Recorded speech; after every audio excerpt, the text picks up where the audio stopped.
The story begins in a small store where a group of boys enters, brandishing a knife and demanding the store owner put all the money in a bag.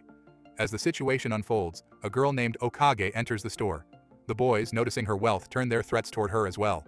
But Okage remains unfazed. What they don't know is that Okage is a private bodyguard.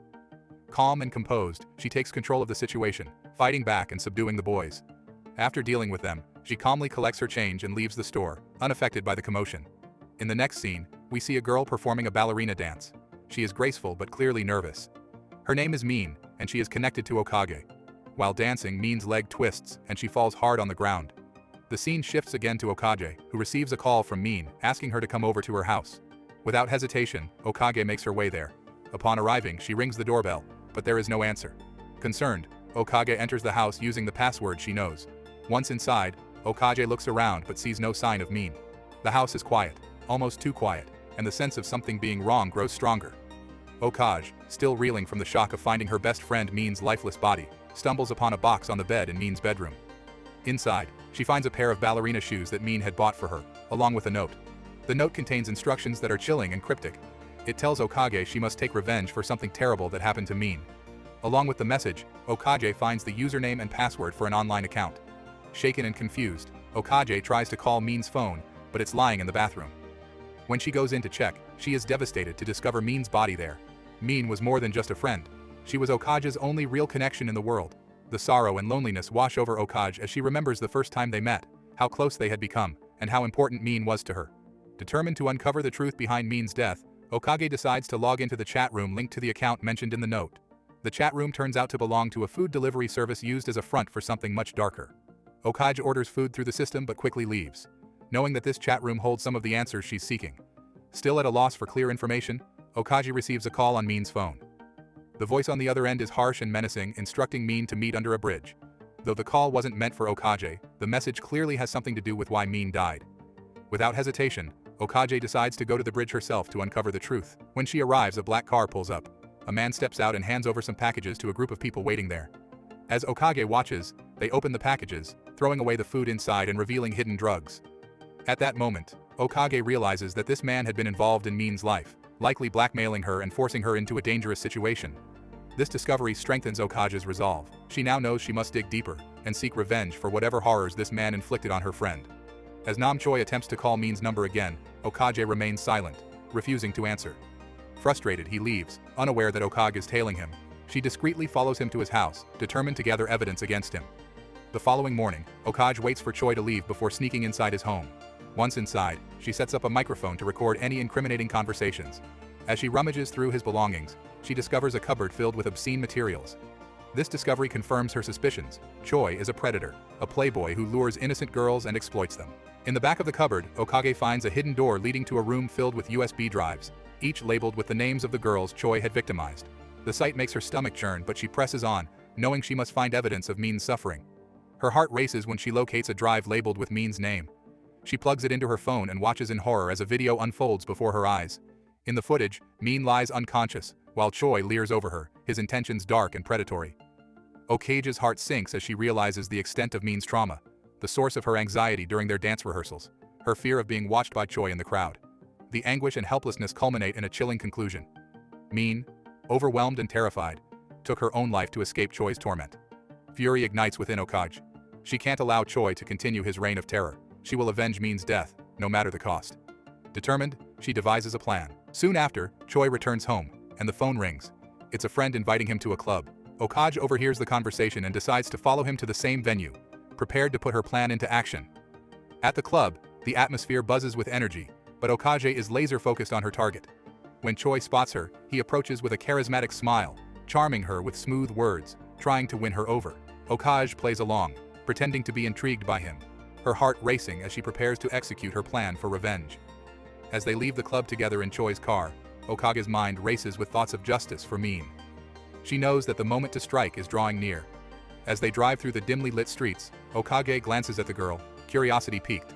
The girl introduces herself as Jay, a former victim of Choi's heinous acts. Jay's eyes reflect a mix of determination and fear, and she shares her harrowing experience with Okage, revealing how Choi lured her in and turned her life into a nightmare. Meanwhile at the hotel, Choi, still recovering from the injuries Okage inflicted on him, fumes with rage.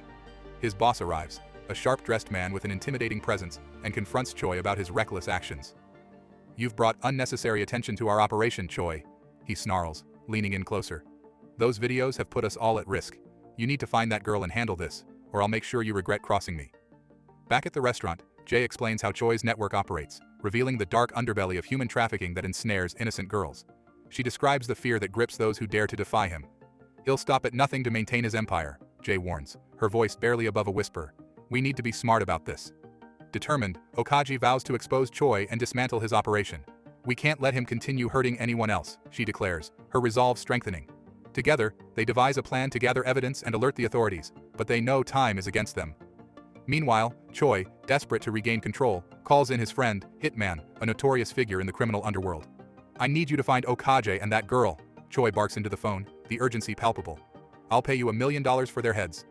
Hitman, always drawn to the promise of easy money, smirks and agrees, knowing that this job could boost his reputation as well as his wallet. As Okaji and Jay finish their meal, Okaji feels a weight pressing down on her. "We need a plan," she says, her eyes scanning the restaurant for any signs of danger. "Choi will come for us, and we need to be ready." Jay nods, determination lighting up her features. "I know a safe place where we can lay low and strategize, but first, we need to gather more information about Choi's operations. We can't just confront him head-on." With a sense of urgency, the two women leave the restaurant and head to Jay's safe house, unaware that Hitman has already begun tracking their movements.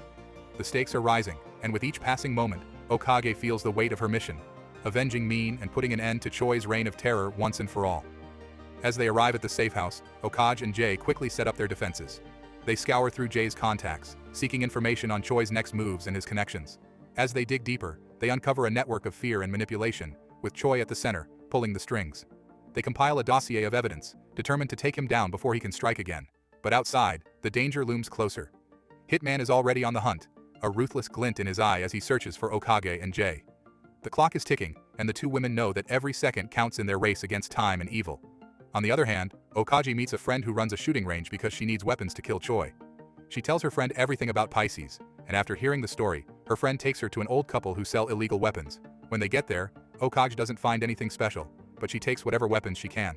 Meanwhile, a hitman calls someone and takes Choi's car and the girls he has captured.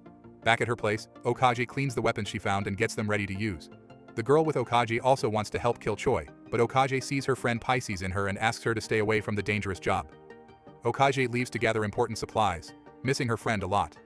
When Okage gets home, she finds the girl but is suddenly attacked by two men. She fights back and kills both of them before escaping. The next morning, Choi is meeting with his boss, claiming he killed Okage, so nothing will stop them now. The boss orders him to kill the girl who was with Okage too. Choi starts torturing her to find out where Okage is, because he is worried she might still be alive. Next we see Okage back at the same hotel where Choi took her. She asks around about Choi and kills everyone there. After that she finds Bose, who is involved in making drugs, and asks him about Choi and the girl. Bose offers her a drink but Okage shoots him first. However, her gun jams and the other people there attack her. In a fierce fight, the lone girl with Okage kills everyone. Later, the hitman, who is driving a truck, comes across Okage and finds the body of a girl he had tried to save earlier, which makes him very sad because she was once a friend of Pisces. As he grieves, Okage points her gun at him, but then Choi shows up and shoots Okage, wounding her. The hitman gets scared but doesn't know what to do. Choi then kills the hitman because he is no longer useful. Choi prepares to kill Okage, but just then, the girl who was thought to be dead suddenly shoots Choi. She wasn't dead. Choi had taken her while she was unconscious to harm her. Taking this chance, Okage grabs a minigun and shoots Choi. She puts his body in the trunk of a car and drives to the beach. At the beach, Choi realizes he is about to die and starts to apologize. However, he suddenly starts laughing, which makes Okage very angry. She shoots him again, killing him for good. Afterward, she returns home and clears out all the drinks from her place. While going through Choi's things, she finds a diary that has information about his criminal activities. With this new knowledge, Okage sets out to put a stop to Choi's dark deeds once and for all. And that's where the movie ends.